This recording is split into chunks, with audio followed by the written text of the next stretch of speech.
filamento que va a participar de la contracción. Entonces, fíjense, si usted ve, este es el filamento. Hay muchas moléculas y por tanto, entonces fíjense, aquí están los tallos de las moléculas y aquí están las cabezas de las moléculas. Aquí todo esto está formado por cadenas pesadas y las cabezas también por cadenas pesadas, una de las cadenas pesadas y dos lianas. En este sentido y en otro sentido. Si vemos la cadena o la molécula, la proteína, entonces hacia arriba hay una cabeza y hacia abajo hay otra cabeza y tallo, ¿verdad? Entonces aquí también está una cabeza, la otra cabeza y el tallo también hay. ¿Sí? Entonces, la unión entonces de 200 o más de estas proteínas va a hacer que se forme el filamento de miosina. Esta molécula esta proteína tiene la capacidad de contraerse, ¿no? Bien, ahora, podemos además en las cabezas de la miosina ver que tienen, digamos, una forma que esta sería la cabeza y este ya vendría a ser el brazo cuando estamos viendo el filamento, la cabeza y el brazo. Todo esto, entre cabeza y brazo, lo vamos a conocer como puente cruzado. Estos puentes cruzados son los que en última instancia van a funcionar cuando se produzca la contracción, ¿no? Cada puente cruzado luego se va a unir a través de la cabeza con la actina. Ahora, también algo importante que ya bien les dije es que esta parte de la miosina, la cabeza de la miosina, no solamente tiene una capacidad para unirse a la actina, porque esto de arriba, ¿verdad? Se está uniendo al filamento de actina y se une gracias a atracciones químicas que forman enlaces químicos, enlaces débiles que primero se unen, se produce la contracción y luego se sueltan, se liberan. Esta parte tiene una actividad ATPasa. ¿Qué quiere decir? Que esta partecita de la cabeza de la miosina actúa como una enzima que hidroliza el ATP. ¿Para qué lo va a hidrolizar el ATP? Para obtener el fósforo de alta energía que le va a permitir moverse, ¿no? Tener la fuerza necesaria para contraerse. Cada filamento de miosina está medida entre 1.6 micrómetros aproximadamente, ¿no? Ahora, por otro lado tenemos el filamento de actina. El filamento de actina también está compuesto por proteínas, ¿sí? Estas proteínas son diferentes. El filamento de actina va a ser formado por 3 proteínas diferentes. Una es la propia actina, la F-actina, que vendría a ser esta cinta enrollada aquí también un poco más clara. La F-actina es una proteína contráctil. Otra es la robomiosina, que es esta otra cinta, la cinta roja. Entonces, están enrollados entre sí la proteína que es la actina, la F-actina y la robomiosina, ¿no? Como una soga, ¿no? Ustedes alguna vez han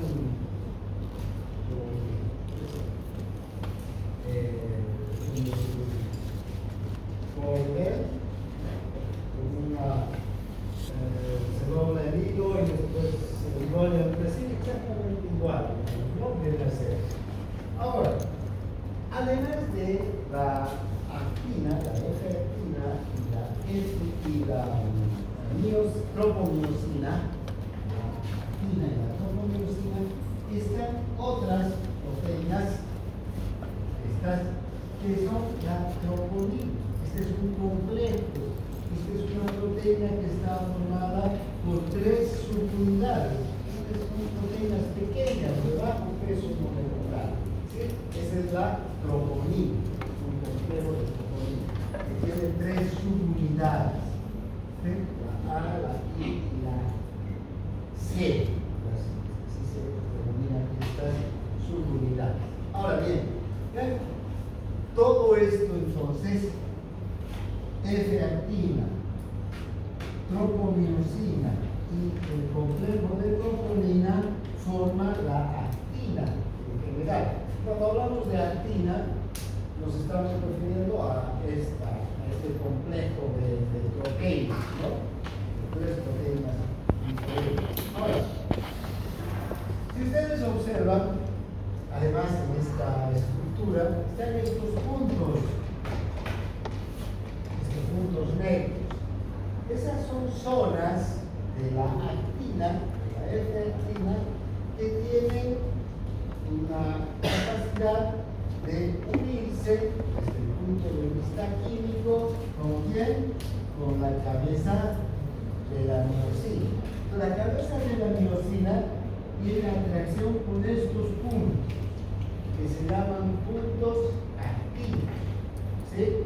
Normalmente, cuando el músculo está relajado, está en contracción, estos puntos activos están cubiertos, están tapados, no se los ve. Entonces, ¿y quién tapa estos puntos activos? La tropomiosina. La tropomiosina entonces estaría, cuando el músculo está relajado, cubriendo a estos puntos activos. Esta proteína, esta de arriba está más abajo, los está tapando, no se los ve cuando el músculo está relajado.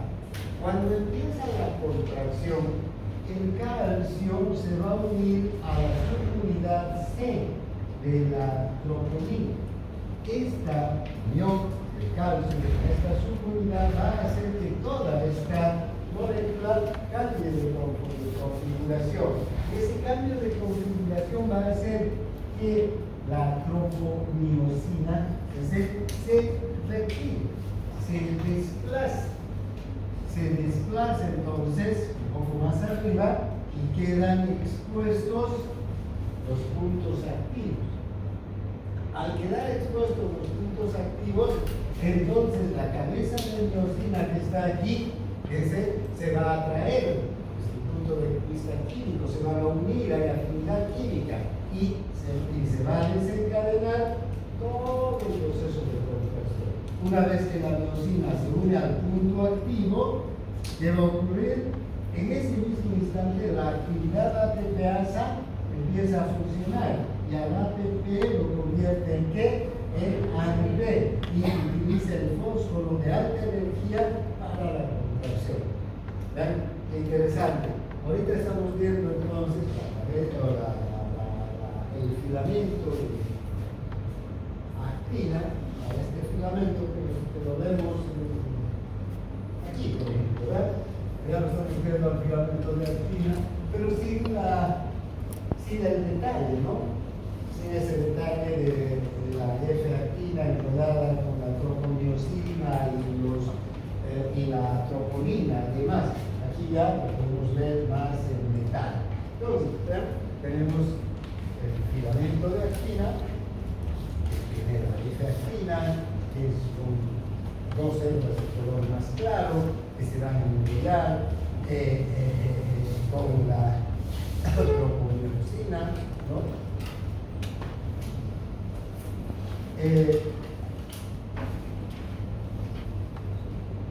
Estos filamentos de actina están directamente anclados, unidos aquí a los discos Z, ¿no? ¿De acuerdo? Vean aquí, atrás. Aquí podemos ver que la actina está anclada en los discos Z. Esta actina aquí, esta actina aquí. Entonces, ese es el punto donde ejercen la fuerza para traerse, traccionar, ¿no? Bien, son cosas que tenemos que recordar de los filamentos de actina.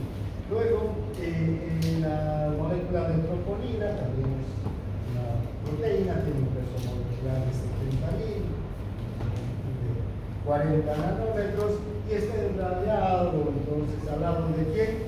De la doble hélice de F actina. ¿Sí? Bien. Ahora, ya sabemos que la actividad, y además está la troponina, ¿no? La subunidades I, T y la subunidad C. Esa subunidad C es la más importante, no la más importante, muy importante es esta, porque aquí se une el calcio. Esta se une a la actina y esta a la miosina.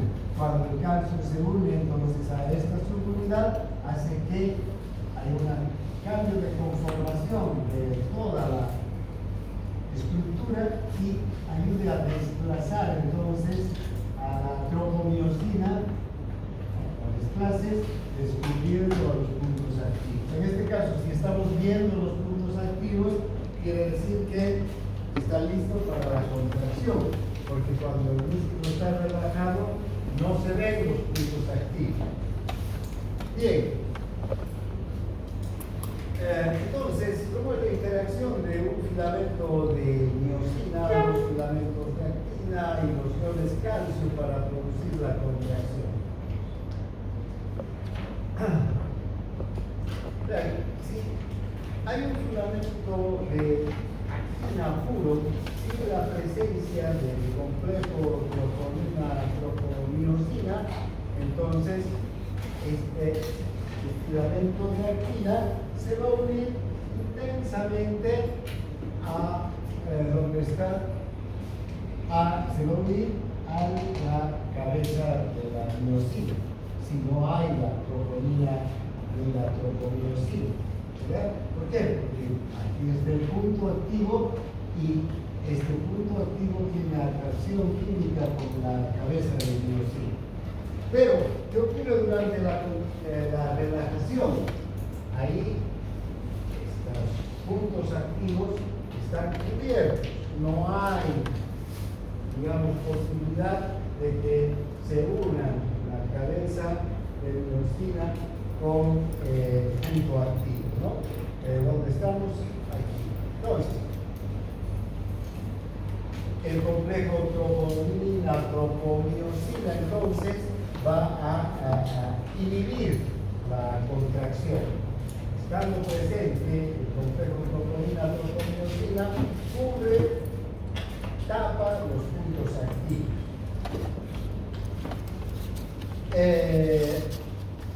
Ahora, ¿en qué momento va a desplazarse la tropomiosina sobre la actina para dejar libres, descubiertos a los puntos activos, el momento en el que el ion calcio se une a la troponina? Bien, ahora, fíjense, hay una interacción entre el filamento de actina que ya está activado y los puentes cruzados de la miosina. Esta es la miosina, son los puentes cruzados con los brazos y las cabezas, ¿no? Si se activa el punto activo, se recorre la tropomiosina y deja descubierto al punto activo, la cabeza de miosina se va a unir al punto activo. Va a tener una actividad ATPasa. ¿Y qué va a hacer? Va a recorrer. Es decir, todas las cabezas de miosina al mismo tiempo se van a contraer y van a estirar al filamento de actina y van a hacer que el disco Z de este lado se acerque hacia el centro. Al otro lado, la disposición de las cabezas y de los puentes cruzados es diferente, ¿no? Con el otro filamento de actina. Entonces, estos puentes cruzados, entonces estiran estira, ¿ya?, se contrae en esta dirección. En cambio, estos otros en esta dirección, haciendo que los dos filamentos de actina se sobrepongan.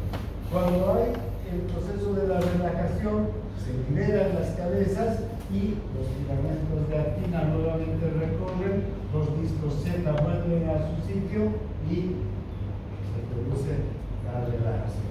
¿Sí? Bien, creo que eso es lo más importante dentro de este proceso de contracción. Ahora, el ATP es la principal fuente de energía para la contracción. Si no hay ATP, no hay contracción. Necesariamente tenemos que disponer de esta molécula. Y la célula muscular hemos visto que tiene gran cantidad de mitocondrias. Esas mitocondrias están precisamente generando, están sintetizando ATP para la contracción. Más se usa, ¿no? Bien.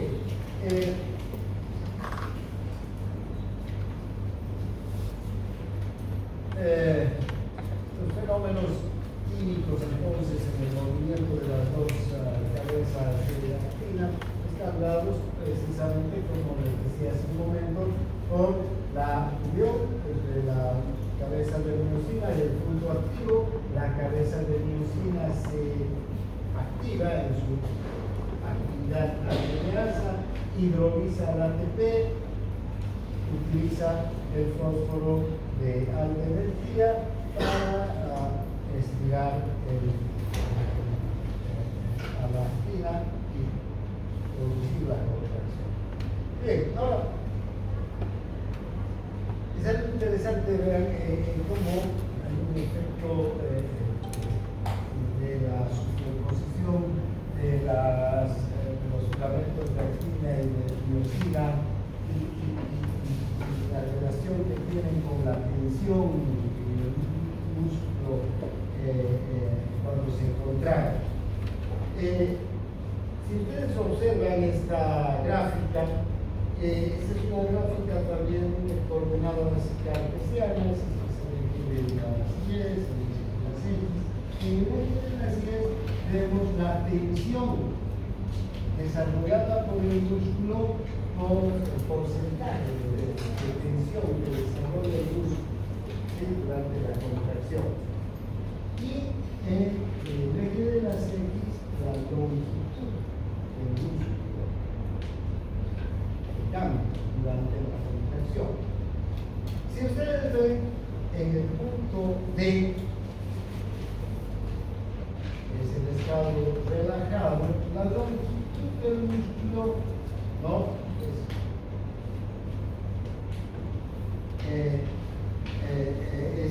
digamos, es una, ¿no? Podemos ver la longitud del músculo, el filamento, el sarcómero, si quiere, ¿sí? El disco Z y el disco Z es uno. Ahora, esa longitud va a ir cambiando a medida que aumenta la contracción, la tensión. Si aumenta la tensión, fíjense, la longitud va a una tensión del punto C, la longitud del músculo es menor, ¿no? Entonces, va a ser un poco más de 2 micrómetros. Si aumenta más todavía la tensión, fíjense, va el músculo, aumenta la fuerza, ¿sí?, de contracción, el músculo se va a contraer más todavía hasta B, pero no va a aumentar la tensión del músculo en relación a la fuerza de contracción. Entonces, más fuerza de contracción, pero y se va a contraer más todavía el músculo hasta llegar a 2 micrómetros, pero no va a aumentar la tensión.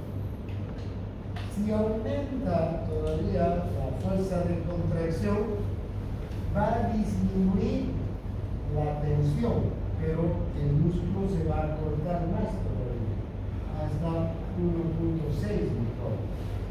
Esto parece paradójico, ¿no? Si aumenta la fuerza de contracción y el músculo se pone más, contrae más todavía, la tensión podría mantenerse o aumentar, pero no disminuir. ¿Por qué ocurrirá eso? Este es un mecanismo de protección, de seguridad, que desarrollan nuestros músculos para no llegar a romperse cuando la fuerza de contracción es muy alta. ¿Sí? Entonces, si hacemos una fuerza muy intensa, fíjense, el músculo se va a cortar, la tensión del músculo va a subir. Si aumentamos la fuerza del músculo, todavía se va a contraer más, pero la tensión ya no va a subir más, para evitar que el músculo se llegue a desgarrar, se llegue a desinsertar, se llegue a soltar de sus inserciones. Incluso podemos aumentar más todavía la fuerza, que entonces ya va a llegar un mecanismo de protección aún mayor, que va a disminuir la tensión, aunque se aumente la fuerza y el músculo esté más contraído, esté más protegido. Es un mecanismo de protección que tiene el músculo para no romperse o para no desinsertarse.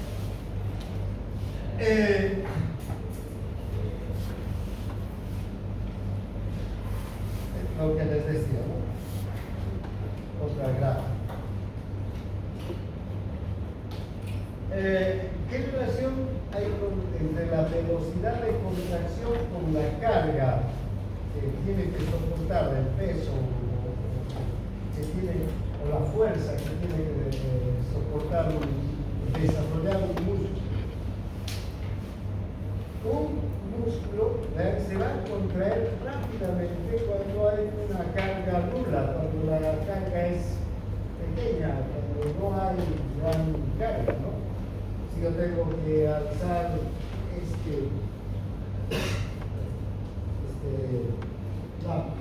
el marcador, una carga, un peso muy pequeño, la velocidad de contracción del músculo puede ser muy alta. Pero si tengo que alzar un peso mayor, entonces la velocidad va a ir disminuyendo, la velocidad de contracción. Pero ahí aumentando a su vez la fuerza que voy a ir desarrollando, ¿no? Son características. Bien, cada vez que un músculo se contrae, realiza un trabajo, ¿no? Ustedes saben que la fórmula física del trabajo es carga por distancia, ¿no? Entonces también el músculo va a contraerse en función de la carga que está empujando o avanzando, o distancia que vaya a durarse esa carga, recorrerse esa carga. Entonces, durante este trabajo que realiza el músculo, va a liberar energía. Mucha de la energía que libera el músculo durante la contracción es para el trabajo, para mover una carga. Pero también hay energía del músculo que libera como calor. Por eso es que cuando cortamos o hacemos algún esfuerzo, ¿qué sucede? No solamente, vean, entonces yo voy a empujar esto, ¿sí? Dependiendo del peso, la carga y la distancia que recorra, voy a desarrollar un trabajo. Es un trabajo carga por distancia. Si recorro esta cantidad, es un trabajo. ¿Verdad? Si recorro una mayor cantidad, mayor trabajo. Si a este asiento le pongo a la compañera que se siente y yo empujo, más carga, más trabajo. O sea, mayor distancia, más trabajo. Más carga, más trabajo. ¿Sí? Entonces, si tengo que empujar este asiento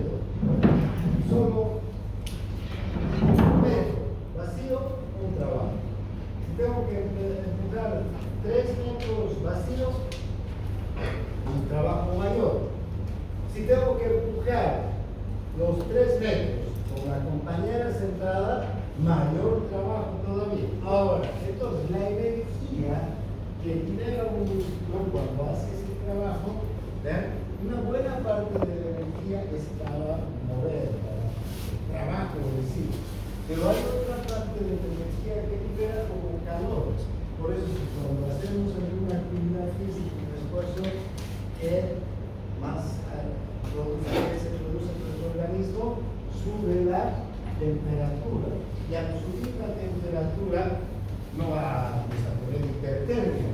¿Qué mecanismo se va a desencadenar? El de la sudoración, el mecanismo que permite mantener la temperatura corporal siempre constante. Entonces empezamos a sudar, ¿verdad? Siempre que hacemos una actividad física. Entonces, la energía del músculo no solamente es para el trabajo, hay una buena parte de la energía que desarrollamos o que utilizamos que se va a invertir en el trabajo, en mover, en movilizarnos nosotros. Y otra parte va a ser como energía calor. ¿Qué fuentes de energía entonces vamos a tener para la contracción muscular? La mayor fuente de energía es el ATP. Hemos visto que el ATP interviene en toda la contracción muscular. Pero también hay otros compuestos que liberan energía, como la fosfocreina, que es un fosfato de alta energía, muy parecido al ATP. El glucógeno, cuando se produce la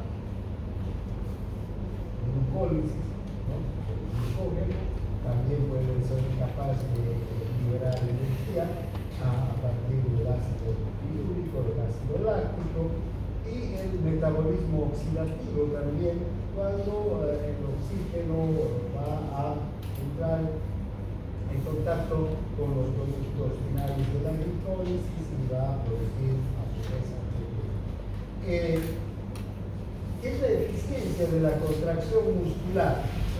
Es el porcentaje que aporta del aporte de energía que se convierte en trabajo. En el momento nos decíamos que no toda la energía se va a convertir en trabajo. Entonces va a haber una buena parte de la energía que va a convertirse en calor. Y vean, de toda la energía que usamos al mover un músculo esquelético, porque en el músculo liso esto va a cambiar, solamente el 23% de esa energía que utilizamos para un músculo se va a convertir en trabajo efectivo. Esa es la eficiencia entonces que tiene el músculo. Ahora, hay algunas características dentro de la contracción del músculo. Hay lo que se conoce como la contracción isométrica, cuando el músculo no se acorta, pero hay una tensión. Ustedes pueden entrar en tensión muscular, pero no se va a cortar el músculo se tensa, pero no se va a cortar. Esa es la contracción isométrica.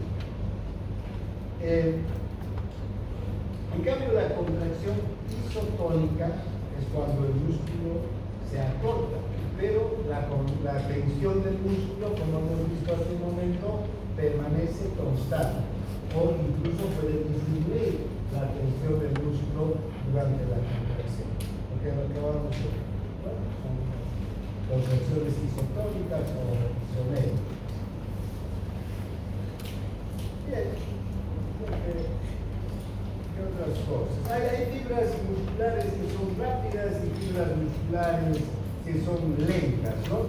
En general, nuestros músculos tienen una mezcla de estas fibras musculares, unas súper rápidas y lentas. Y los músculos pueden reaccionar con rapidez o con lentitud. Ahora hay algunos músculos que reaccionan muy rápidamente y otros que van a ser en general más lentos. Por ejemplo, los músculos de los párpados. Pueden ser los músculos músculos palpebrales, son músculos que funcionan rápidamente, el parpadeo, una fracción de segundo parpadeamos, ¿no? Bueno, son músculos muy rápidos. Hay otros que van a responder más lentamente. También vamos a ver que en el músculo hay diferentes fibras precisamente relacionadas con esta capacidad de respuesta que tienen los músculos. Hay fibras lentas tipo 1 y fibras rápidas tipo 2. Las fibras lentas son fibras más pequeñas en longitud, digamos.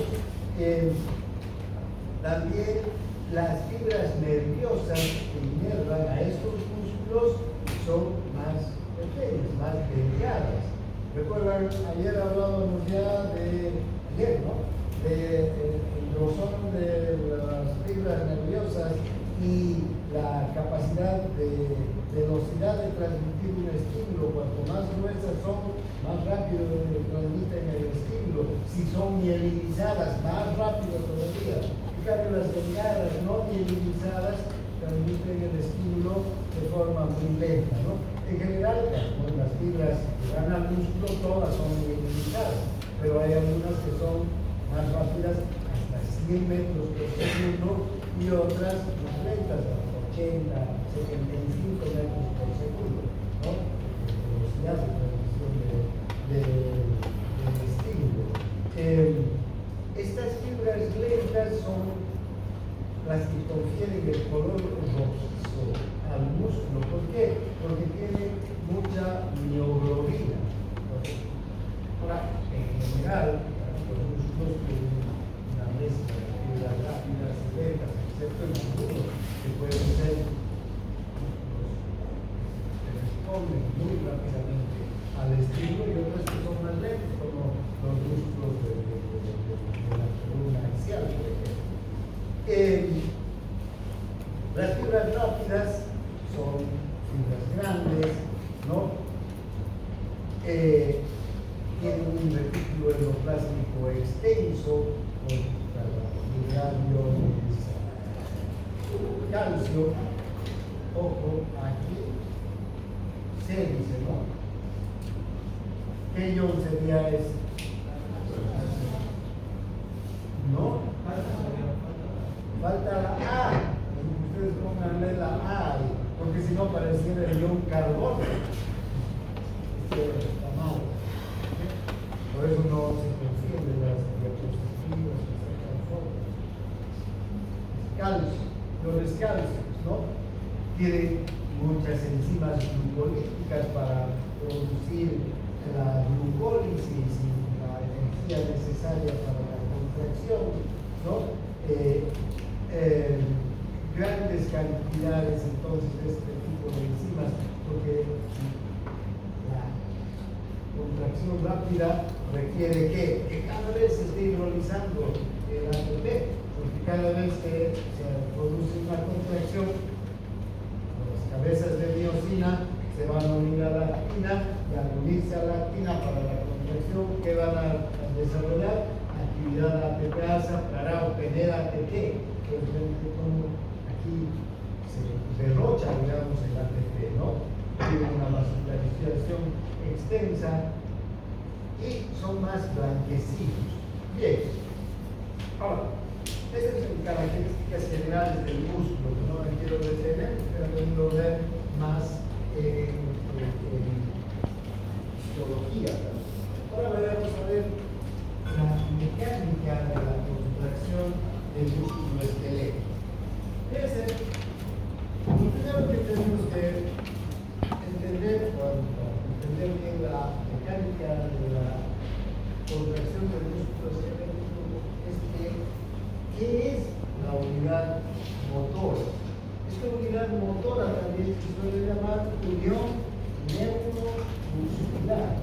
¿Por qué se llama unidad motora o unión neuromuscular? Porque es el punto exacto donde van a entrar en contacto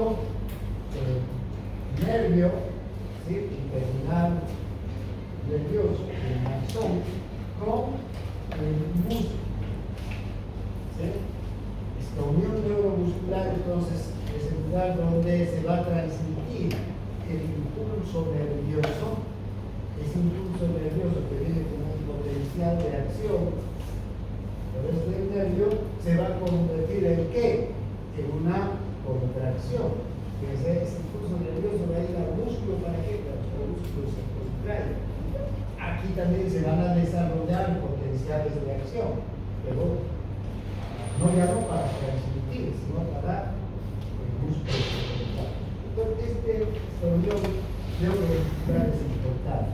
La unidad motor. Este nervio, ¿de dónde está viniendo? De la médula espinal. ¿De qué parte de la médula espinal? Del asa anterior de la médula espinal. ¿Verdad? Que son motoras estas anteriores. Desde ahí salen estos nervios antiguos y se dirigen hacia los músculos que van a llegar. Una vez que llegan al músculo, en el punto en el que se unen, se va a producir la unión neuromuscular o unidad motor. Bien, los músculos pequeños que reaccionan rápidamente y tienen un control exacto del movimiento, tienen más fibras nerviosas, ¿sí? Por menos fibras musculares. Entonces quiere decir que aquí tienen fascículos nerviosos que se ramifican, ¿no? En axones terminales en mayor número que en los músculos grandes. Aquí van a llegar menos uniones musculares. Bien, ahora, una característica que tiene la, digamos, contracción del músculo que va a recibir un estímulo nervioso es que puede haber una adición o sumación, ¿no? de las fuerzas individuales que van a aumentar la intensidad de la contracción muscular global. Y hay dos tipos de sumación. Sumación es adición, ¿verdad? Sumo, adición. Entonces, hay una sumación de fibras múltiples. Aquí aumenta el número de unidades motoras hacia las fibras musculares que se van a contraer de manera simultánea. Entonces, vean, si llega un nervio, va a llegar y se va a ramificar en muchos terminales. ¿Sí? Estos terminales, ¿hacia dónde se van a dirigir cada terminal? Hacia una fibra muscular. ¿Sí? Entonces, cuanto mayor cantidad de fibras musculares hagan con este nervio, si este nervio hace contacto con una gran cantidad de fibras musculares en el mismo fascículo muscular, va a tener una respuesta unitaria, única, ¿no es verdad? A eso lo vamos a llamar sumación de fibras múltiples. ¿Por qué? Porque este estímulo que está llegando va a llegar igual a todas las fibras musculares a las que se está conectando. ¿Sí? Y sumación de frecuencia y tetanización es otra cosa. Ya no se refiere a la cantidad de fibras que está innovando esta fibra nerviosa, sino a la cantidad de veces que llega el estímulo. Por eso se llama sumación de frecuencia. ¿Sí? Vamos a ver muchas de estas sumaciones en la neurona, también vamos a ver la sumación de fuerzas. Entonces, fíjense, aquí aumenta la fuerza de contracción, pero a medida que aumenta la frecuencia de los estímulos, ¿no? O de los impulsos.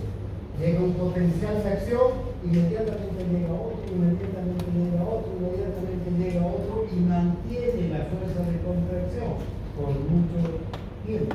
Incluso esta sumación de estímulos puede llegar a tetalizar, a mantener contraído el músculo. Por ejemplo, cuando hay tetanización, cuando se endurece el músculo de los calambres, ¿verdad? Les ha ocurrido alguna vez y se tocan el músculo, está contraído y no lo pueden descontraer, incluso es doloroso, ¿no? Entonces, es porque llegan los impulsos nerviosos uno tras otro, se suma entonces la frecuencia de los impulsos nerviosos que están llegando hacia el músculo.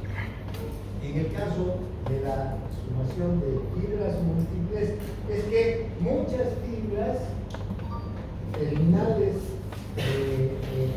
nerviosas van a estimular a una gran cantidad de fibras musculares al mismo tiempo. Entonces, llega un potencial de acción y muchas fibras se van a contraer con ese único potencial de acción. ¿Sí? Y vamos a tener un aumento de la fuerza. En este otro caso es cuando la frecuencia de los impulsos es el aumento, no la cantidad de fibras que se reclutan. Bien, ahora, ¿cuál es la máxima fuerza de contracción que desarrolla el músculo esquelético? El músculo esquelético, aunque desarrolla una fuerza de contracción importante, es solamente entre 3 y 4 kilogramos por centímetro cuadrado de músculo. Esta es casi la mitad, un poquito más de la mitad, pero casi la mitad de la fuerza de contracción que tiene el músculo liso. El músculo liso, el intestino, los vasos, cualquier músculo liso, se contrae con más fuerza que el músculo esquelético. Desarrolla más fuerza de contracción, mayor tensión.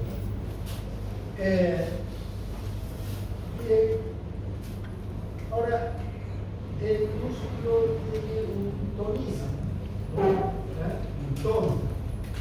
Si ustedes observan los músculos en reposo y los tocan, tóquenlos.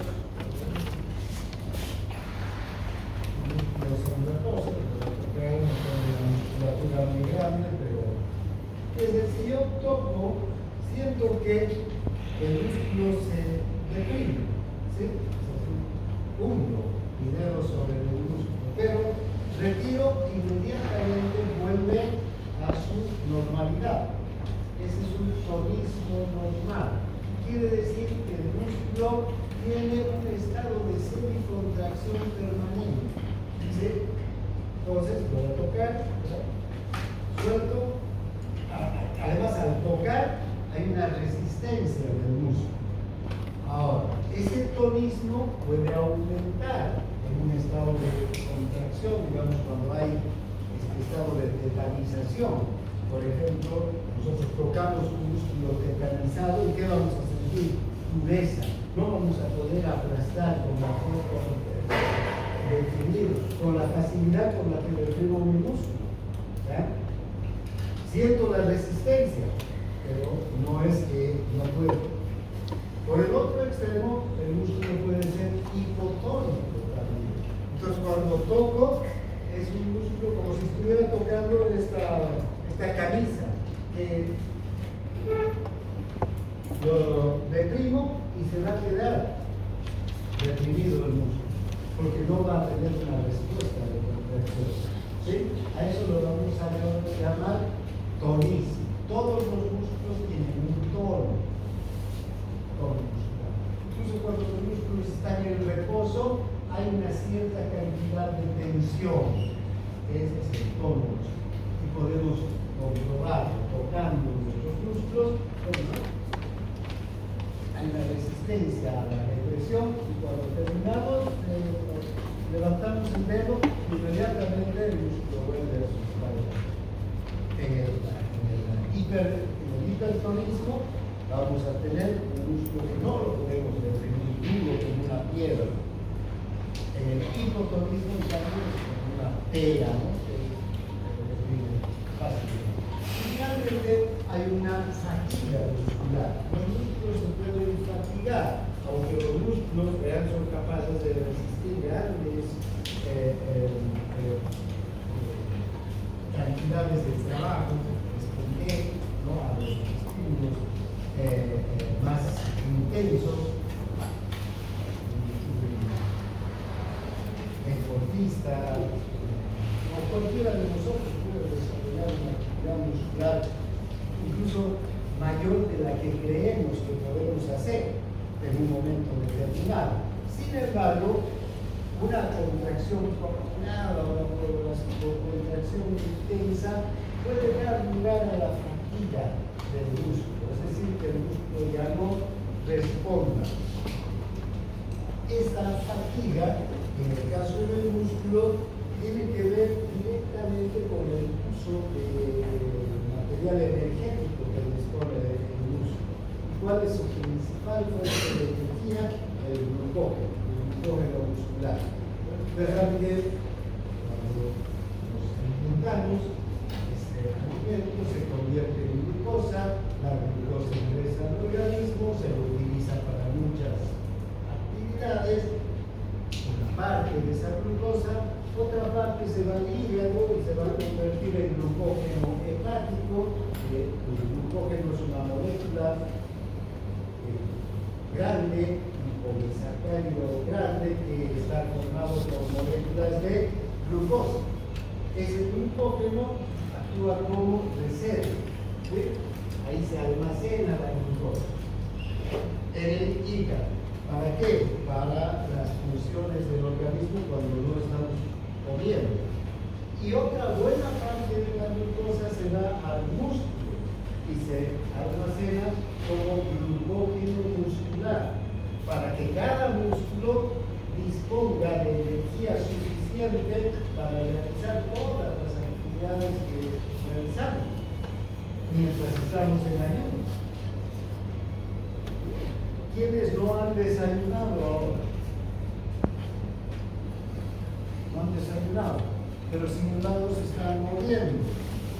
Ya la glucosa, ¿cuándo has comido la última vez? Ayer en la noche. Ya la glucosa que ella ha comido anoche ya ha sido utilizada, ya no ha desaparecido. Pero ¿qué glucosa tiene ahora ella? Porque necesita la glucosa para funcionar. La glucosa que se ha almacenado anoche en su hígado como glucógeno. El hígado ahora está ya otra vez enviando glucosa a la circulación. Y para moverse, ¿qué glucosa está utilizando? La glucosa que está almacenada en los músculos como glucógeno muscular. Entonces, si hay una contracción o una tensión intensa y permanente del músculo, ese glucógeno está ahí almacenado como reserva, se puede acabar. Entonces, ahí vamos a entrar en fatiga muscular. Bien, ahora, sí.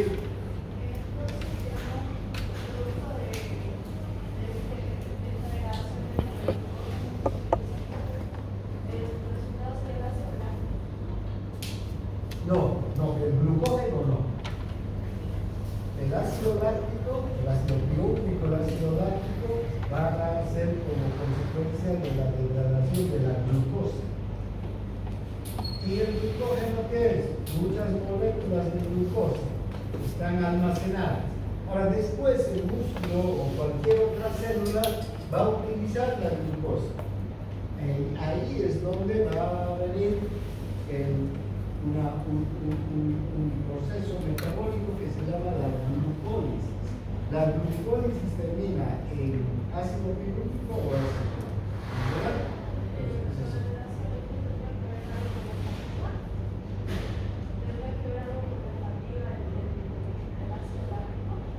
No, el ácido láctico tiene que ver con la utilización de la glucosa, ¿sí? A veces el ácido láctico, cuando observamos que hay presencia de ácido láctico, cuando tenemos el dolor que conocemos como alcohólica, ¿no? tiene que ver con la fatiga, sino con una exagerada utilización del músculo de glucosa cuando el músculo no está acostumbrado a utilizar, a hacer ejercitar. Cuando tenemos más tiempo, hacemos un ejercicio que no hemos hecho antes, o no hemos terminado de hacer. Entonces el músculo empieza a utilizar más glucosa de lo que normalmente usa y libera no solo ácido clorhídrico, sino también ácido láctico. ¿Ya? Pues, ahora, el músculo también, los músculos, ¿para qué nos sirven a nosotros? Entonces, todos los músculos tienen una, dos o más inserciones en huesos. ¿Para qué? Para mover estos huesos. Estos huesos van a formar palancas gracias a las inserciones musculares. Y gracias a estas inserciones musculares, entonces los huesos pueden desarrollar fuerzas, ¿no? Que si no tendríamos este sistema de palancas, todas las fuerzas que desarrollamos no podrían darse, ¿no? Que necesitamos un punto de apoyo y una fuerza para mover un hueso. Si yo quiero alzar este peso, necesito una fuerza. Y si lo voy a hacer, necesito un sistema de palancas, necesito una fuente, digamos, energía, fuerza y un apoyo, un punto de apoyo. Esto lo produce el sistema de palancas que está en Bien,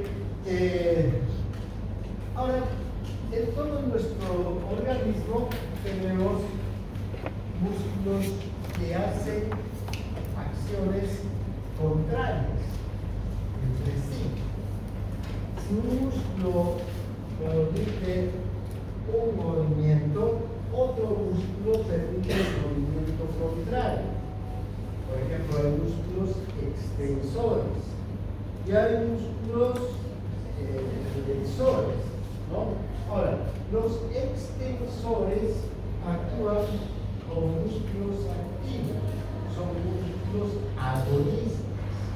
En ese momento, los flexores también están trabajando, pero en otra función, son músculos antagonistas, ¿sí? Entonces, uno hace una función, otra hace. Cuando los flexores trabajan, son músculos agonistas. Y los extensores deberían ser los antagonistas. Agonista quiere decir que cumple con una función. Y antagonista que se opone a esa función. ¿Sí? Entonces, todos nuestros músculos tienen un agonista y un antagonista, todos nuestros sistemas musculares. Estas fuerzas, vean qué importante que es este sistema de agonistas y antagonistas. Porque aquí el cerebelo, cuando hablemos del cerebelo, tiene una función muy grande en controlar el encendido y apagado, se dice, de músculos agonistas y antagonistas. Si yo quiero levantar con todo cuidado esta cucharilla y sacarla del vaso y hacer esta operación, si solamente fuera el tema de músculos extensores para llegar hasta ahí, ¿cómo serían mis movimientos? Bruscos, ¿no? Es decir, no podría tener movimientos finos. En cambio, si yo voy lentamente, fíjense cómo hay una lucha entre agonistas y antagonistas, pero están predominando los agonistas a la extensión. Estoy viendo, pero voy a llegar exactamente al lugar y voy a alzar la cucharilla. ¿Sí? Si no hubiera este mecanismo de agonistas y antagonistas que van a contrarrestarse entre sí, mi movimiento sería muy brusco. Cuando el cerebelo no funciona bien, incluso hay movimientos tan torpes que si no quiero alzar este lápiz, Al estirar mi mano puedo llegar más aquí o tal vez más allá de donde está el lápiz, porque no voy a poder calcular en un lugar donde voy a hacer. Los músculos agonistas y agonistas, que están controlados por el sistema nervioso, se excitan en el mismo momento. El cerebelo ayuda a encender, a activar a los músculos agonistas y a estimular a los antagonistas para que el equilibrio de las fuerzas sea siempre, digamos, armónico, ¿no? Y no sea el extensor o el flexor predomine. Entonces tendríamos movimientos casi mecánicos. Pero incluso ahora hasta los robots ya están teniendo movimientos muy precisos, están copiando los sistemas de control, ¿no? Para mantener un movimiento fino, un movimiento amortiguado, armónico. Bien, ¿qué más podemos hablar de los músculos?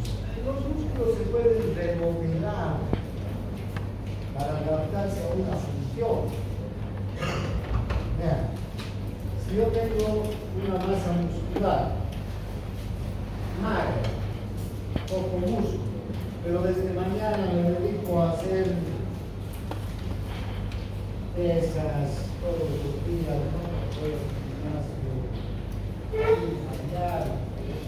me alimento como es debido. Bueno, ¿cómo voy a estar de aquí a un año? Seguramente algo habré desarrollado. Ustedes que son jóvenes van y hacen esto, van a estar pues súper desarrollados. Masa muscular. Vean cómo los músculos pueden adaptarse a la función. ¿A partir de qué mecanismo? De la hipertrofia muscular. ¿Sí? Los músculos pueden hipertrofiarse, pueden crecer, pueden aumentar en masa. Pueden aumentar en masa, por una parte, aumentando el número de fibras musculares, o también aumentando el número de filamentos de actina y de miosina de cada miofibrila muscular. Entonces, esto es así, se remodela los músculos, se hipertrofia los músculos, aumenta lo que hace.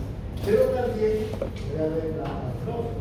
Si yo dejo de utilizar un músculo, este músculo se va a ir debilitando, va a ir perdiendo filamentos de actina y de miosina, hasta que incluso puede ser sustituido por tejido conjuntivo, el tejido muscular. Eso ocurre, por ejemplo, en las personas que guardan cama mucho tiempo, ¿no? Van perdiendo masa muscular. Con los años también vamos perdiendo masa muscular. Cuando hay una parálisis, es más grave todavía, porque el movimiento es cero. Entonces la masa muscular se pierde rápidamente y hay una atrofia. Se pierden las proteínas contráctiles de actina y miosina. En el caso de la hipertrofia, más bien lo que tenemos es una mayor cantidad de filamentos de miosina y de actina en el músculo. También los músculos se pueden ajustar a la longitud, ¿no? Si yo extiendo mi brazo, mis brazos musculares van a extenderse también, máximo que voy a poder extender. Ahora, esto, si voy en el músculo en crecimiento, en los niños, más se estira el músculo por el crecimiento de los huesos, también mayor es la longitud que tiene que ir ganando el músculo. ¿Cómo se hace esto? Más filamentos de actina y de miosina van formando sarcómeros nuevos, se van formando nuevos sarcómeros hasta conseguir que el músculo se extienda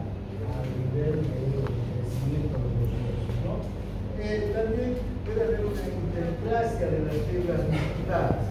Aquí hay un aumento real de fibras musculares, no solamente de actina y de miosina, sino de fibras musculares. Muchos de esos atletas que desarrollan musculatura más que fuerza o más que habilidades. Por ejemplo, un futbolista generalmente sus músculos por el uso se van a hipertrofiar, están más desarrollados, ¿no? Pero no va a haber un aumento de fibras musculares, sino de actina y de miosina. Pero de estos otros suelen hacer el trabajo de halterofilia, solo masa muscular. En ese caso ya no hay solo aumento de filamentos de actina y de miosina, sino también aumento de fibras musculares. Ahora, cuando un músculo se denerva, pierde la unión neuromuscular, o sea, ya no llegan estímulos nerviosos y las señales para la contracción dejan de llegar, no se contrae, ¿qué va a pasar? No se va a mover, va a atrofiar. En este caso, digamos, es una de las situaciones más graves, porque al no haber ya más estímulo nervioso, el músculo no solo que pierde masa muscular, sino que, como les decía hace un momento, puede llegar a ser sustituido por tejido cognitivo, por tejido fibroso, que ya no sirve para nada, sirve para la contracción, solamente sirve para sustituir el tejido nervioso. Finalmente, durante la muerte, ustedes hablan de la rigidez cadavérica. Una persona que muere, ¿no? Todos sus músculos a principio van a contraer. Las personas pasan unas horas después de la muerte para entrar en un estado de contractura. Es dura, la persona no se le puede ya, ¿no? Doblar los brazos, las piernas, nada. En las primeras horas después de la muerte, los músculos se contraen, se hacen rígidos, ya no hay potenciales de acción, no hay uso de la ATP, las células están muertas, las células están muertas. Esta rigidez permanece por unas horas, las primeras 24 horas, más o menos en rigidez cadavérica, y después ya se empieza a perder la rigidez cadavérica. Ya se debe a otro proceso, a la destrucción de las proteínas. Por una contracción, pero esa contracción se debe a qué? A las proteínas. Pero estas proteínas ya no están vivas, o ya no tienen, ¿no es verdad?, posibilidad de seguir funcionando, porque no hay ATP, no hay solutos, ya no hay oxígeno. Entonces, esas proteínas empiezan a destruir. Enzimas proteolíticas destruyen las proteínas y se pierde ya la rigidez. Entonces, la persona ya incluso pierde las facciones, ¿no?